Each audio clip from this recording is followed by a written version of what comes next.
Hey, what's up YouTube? I want to make a quick video on how to like transfer Ableton Live drum racks and kits and sound kits and stuff like that to another computer. So yeah, it's kind of like simple, because at first when I started using Ableton it was a little bit different. You know, I used to use Logic and things were different with ESX24 sounds and stuff like that in libraries, but it's kind of almost the same thing because it's only like 2 files. So alright, I'm gonna show y'all right now. So we get to this window right here, right? At this window, this is your Explorer window.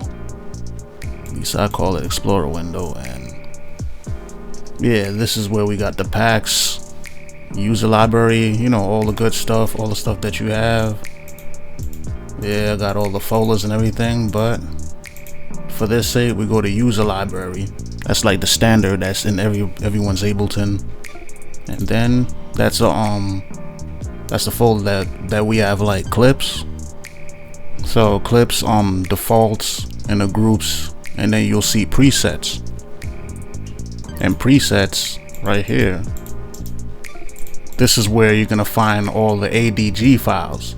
Now the ADG files is pretty much the Ableton drum rack, you know, type files, and it saves it as that file for you to identify it and see what it is. And so that's how you'll find it. The as a matter of fact, drum rack, it's gonna be in drum rack, like depending on if you made your own kits. That's a different thing.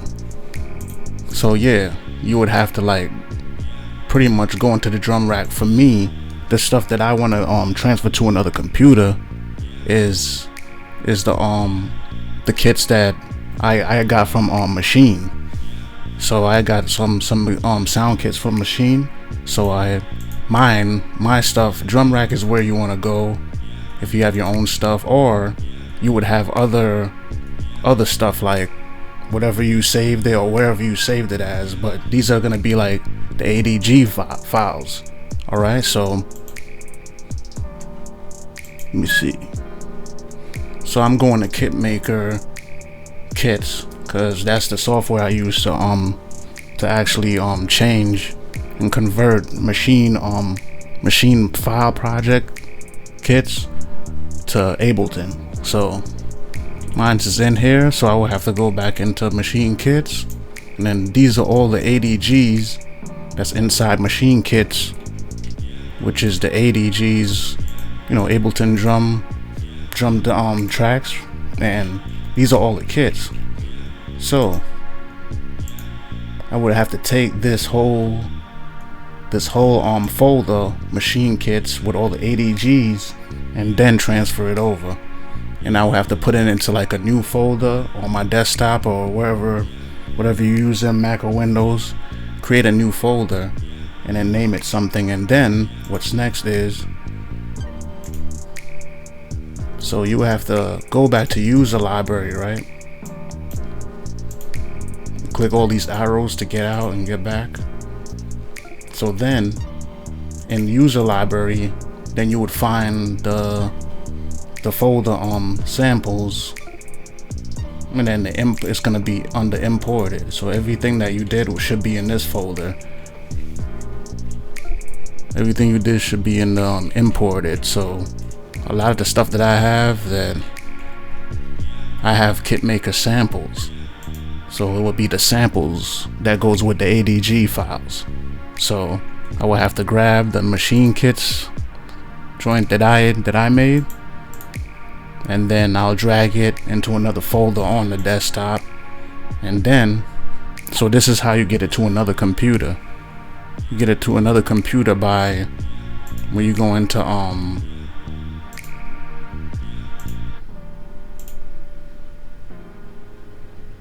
you go into, you know, File Explorer on Windows, and something else if you got Apple. You will go into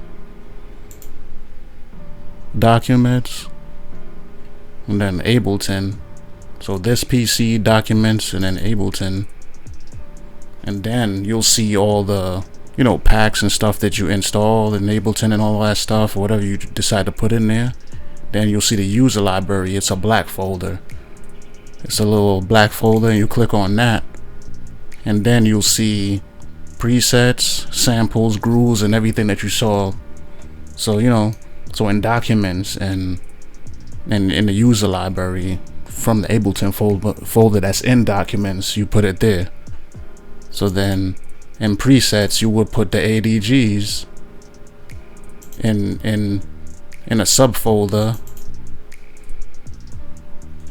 Yeah, you would put the ADGs in there. So I had the machine kits in another subfolder, and these are all the ADGs that would be in there. So if you have another computer, you'll drop them in the same exact path. And then for the samples itself, it will be the same thing. You will have to drop it into watch. You go to the samples. So basically, when you go to your other computer to put it in, you will have to, let me move this over.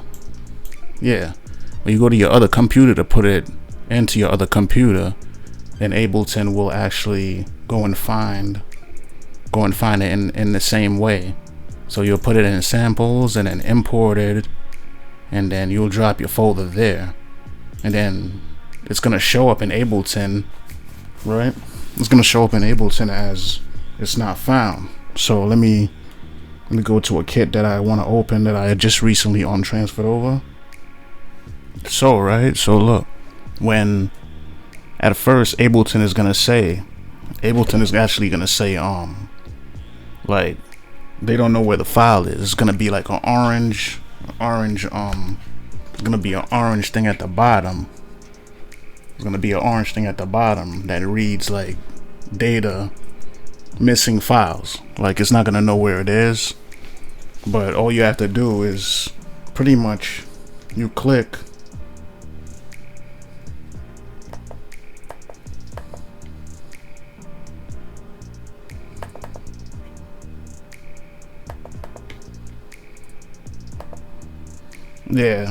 so basically it's gonna say missing files, and it's gonna say click here. So when you click on that place where they tell you to click here on it, then it's gonna pop up, like a window will pop up on the right side. A window will pop up, and then it's gonna say automatic search, and just go. Yeah, when you click go, then it shows that. Then it's gonna say 16 new candidates, or yeah, it's gonna say 16 new candidates found or whatever, but it just has to rescan the actual folder. But if y'all have any problems, leave some comments and down below. Leave some comments down below, and yeah, I'll help y'all out with if you get it like kind of confused and what's going on with the whole thing, because at first it's kind of confusing, but yeah, it's pretty simple. Alright, so with that being done and said, it's Dame the Real Producer Productions on YouTube, and peace.